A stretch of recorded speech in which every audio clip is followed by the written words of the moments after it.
Scene dimulai di daerah pesawahan. Terlihat Scofield dan Burrow sedang berkendara menuju Utah. Terdengar suara radio yang menyiarkan berita bahwa John Abruzzi telah tewas ditembak oleh kepolisian pada saat akan disergap di sebuah hotel. Polisi pun menyatakan bahwa masih ada 7 tahanan lagi yang masih berkeliaran dan berbahaya. Mendengar berita itu, Scofield pun mengatakan bahwa dia tidak benar-benar percaya jika Abruzzi adalah satu-satunya buronan yang sudah mati. Dia juga yakin bahwa masih banyak kejutan yang akan terjadi selanjutnya. Setelah itu, Scofield menyatakan bahwa untuk saat ini, uang peninggalan DB Cooper sangat penting untuk kelanjutan rencana mereka, yaitu menjemput LG dan pergi ke Panama. We should be hitting Double K Ranch by this afternoon. Or we can keep driving, pick up LJ, and hit Panama. We can't hit Panama.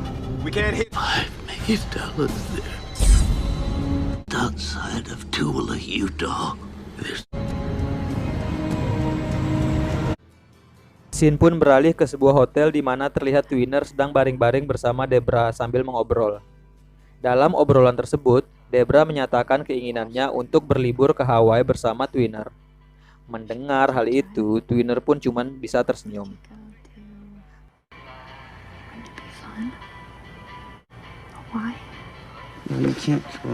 Beberapa saat kemudian, terdengarlah suara ketokan pintu.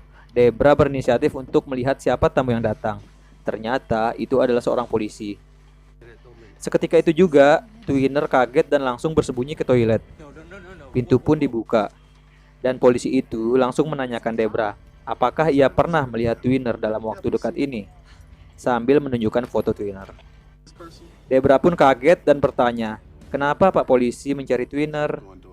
Pak Polisi pun menjawab, kalau Twinner adalah salah satu tahanan yang kabur dari penjara Fox River. Debra makin shock dan mengatakan bahwa dia tidak pernah melihat Twinner. Pak Polisi itu pun kemudian pergi. Are you sure? Yeah, I'm sure. Setelah itu, Twinner pun menjelaskan semuanya dan dia disuruh pergi dengan membawa mobil Debra. Dan nantinya harus meninggalkan mobil itu di suatu tempat. Here. And when I come back, my car will be gone. Kemudian terlihat Twinner sedang mengendarai mobil milik Debra. Sampai pada suatu tempat, dia turun dari mobil itu dan meninggalkannya di pinggir jalan. Twinner pun melanjutkan perjalanannya dengan jalan kaki menuju ke Utah.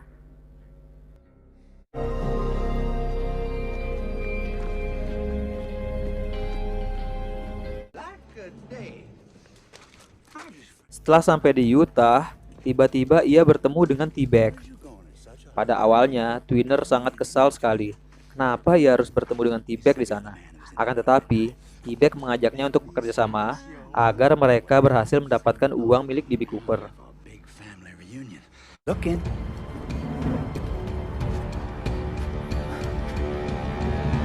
Kemudian scene pun berubah ke arah Scofield dan Burrow. Terlihat mereka berdua akan menuju ke kantor pertanahan untuk mencari petunjuk tempat yang akan mereka tuju. Di depan gedung, terdapat seorang polisi yang menjaga pintu masuk. Alat detektor polisi itu pun berbunyi ketika Scofield melewati pintu masuk. Scofield pun berhenti sejenak sambil membuka jam tangannya yang jadi penyebab detektor itu berbunyi.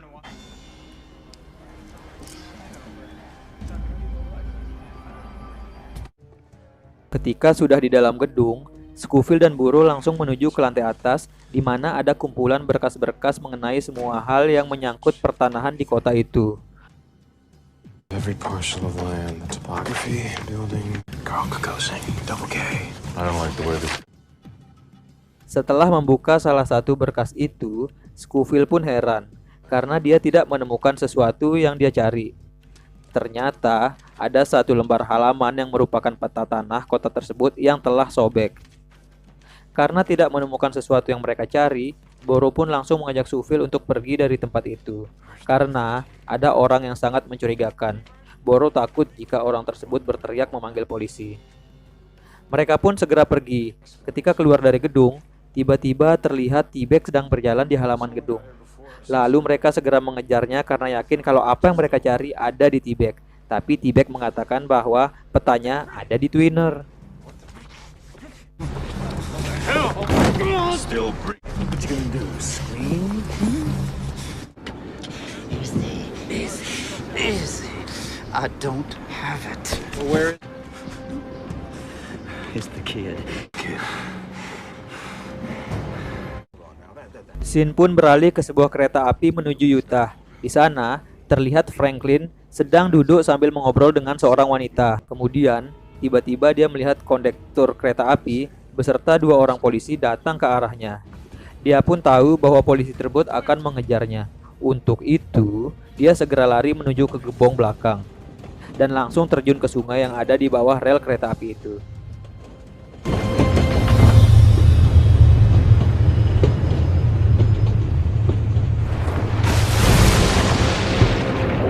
Scene pun berpindah ke Twinner lagi. Dia terlihat sedang berjalan kaki menuju ke toko peralatan. Sesampainya di sana, dia langsung melihat-lihat sekop untuk menggali. Ketika ingin membayarnya di kasir, dia diajak mengobrol oleh mas-mas kasir untuk mengalihkan perhatiannya. Kemudian, dia langsung dipukul dengan menggunakan tongkat sampai pingsan. Ternyata, petugas kasir itu tahu kalau Twinner adalah salah seorang buronan dan ada imbalan jika ia berhasil menangkapnya. Twinner pun disekap pada sebuah ruangan. Them Fox River boys. I've seen them on TV. You want?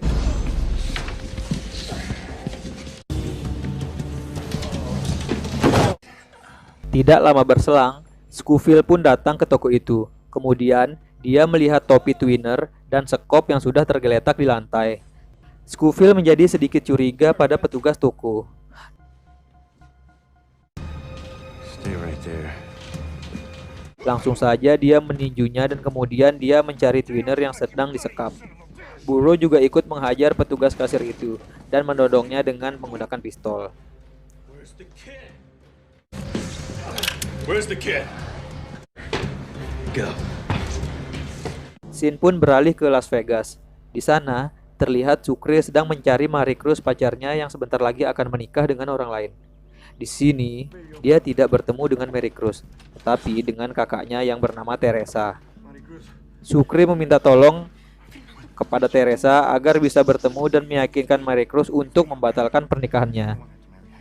Terlihat Teresa sedikit simpati kepada Sucre. Ia pun bersedia menolongnya dengan cara mencoba memanggil Marie Cruz. Wait in here.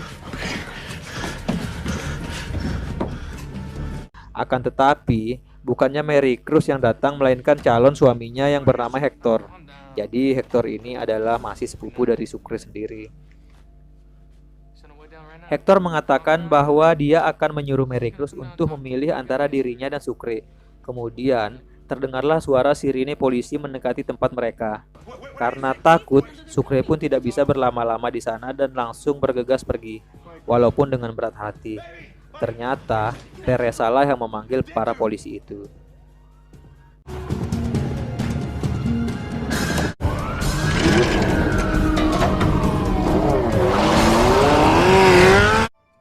Terlihat Sarah sedang makan sambil ngobrol dengan Kellerman di rumah Sarah. Kemudian Kellerman bertanya, kenapa Sarah bisa jadi pecandu narkoba? Sarah pun mengatakan dia tidak ingin membahasnya lagi. Hey, I don't care. I've got some skeletons in my closet too. Pada waktu yang sama, ayah Sarah pun datang dan Kellerman langsung berkenalan dengan ayah Sarah. Lance, this is my father, Frank. How do you do? Dad, this is my friend Lance.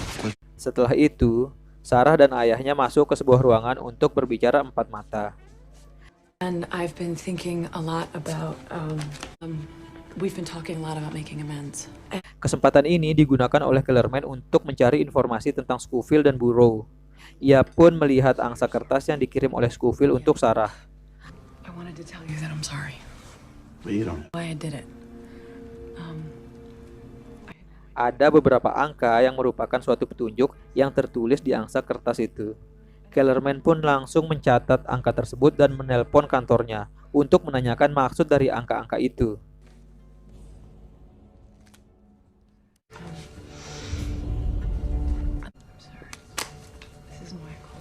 What'd you get?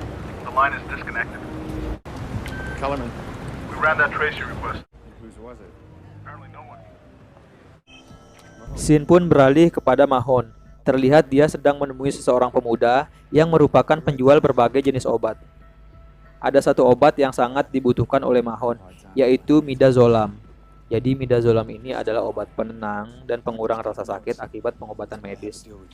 Mahon terlihat sangat tergantung pada obat ini. Jika dia tidak meminumnya, maka dia tidak bisa fokus dan mengalami kekhawatiran yang berlebihan. It's over. I no longer need an informant on the case. So, we understand each other? 30 days. That's all I want from you. You gonna pay me for it? Right there. Scene pun beralih ke Scofield. Kali ini, mereka sudah berkumpul bersama dengan T-Bag dan Twinner.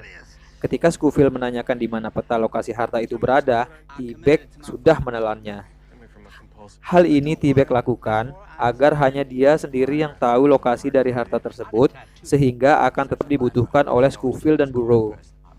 Mereka pun mulai menelusuri tempat harta itu tersimpan. Suggest a mutually beneficial arrangement. I have the Now let's not we're partners. And why is that? Because as of this information, you have the manual requirements. Kemudian, Scene membawa kita ke kantor FBI lagi. Di sana terlihat Mahon sedang berdiskusi dengan rekannya perihal petunjuk-petunjuk keberadaan Scofield dan yang lainnya. Setelah beberapa saat, ia pun menyadari bahwa semua petunjuk yang ia dapat mengarah pada suatu tempat, yaitu Utah. Dengan keyakinannya itu, Mahon pun langsung meminta untuk disiapkan tiket pesawat untuk terbang menuju ke Utah. Wait. This is fact? You figured all this out? The money's in Utah, and they're all going to get it. Oh, Schofield did. That's why he was bringing the old man. Terlihat Scofield, Burrow, dan T-Bag berada dalam sebuah mobil menuju lokasi harta. Before or after Sheep Road? What's the matter, Theodore? Karena keasikan ngobrol, mereka pun melewati jalur yang tidak seharusnya dan harus putar balik. Setelah beberapa menit, mereka pun tiba di sebuah tanah kosong. Di sana, mereka harus melanjutkan perjalanannya dengan berjalan kaki. Medan yang dilalui pun tidak terlalu sulit untuk ditembus. Ketika sudah sampai di dataran yang agak tinggi, mereka pun sangat kaget. Where now? Property. KK's on the other side. Karena titik tempat harta itu tersimpan sudah dibangun perumahan penduduk di atasnya. Film pun bersambung. Bastards built over it.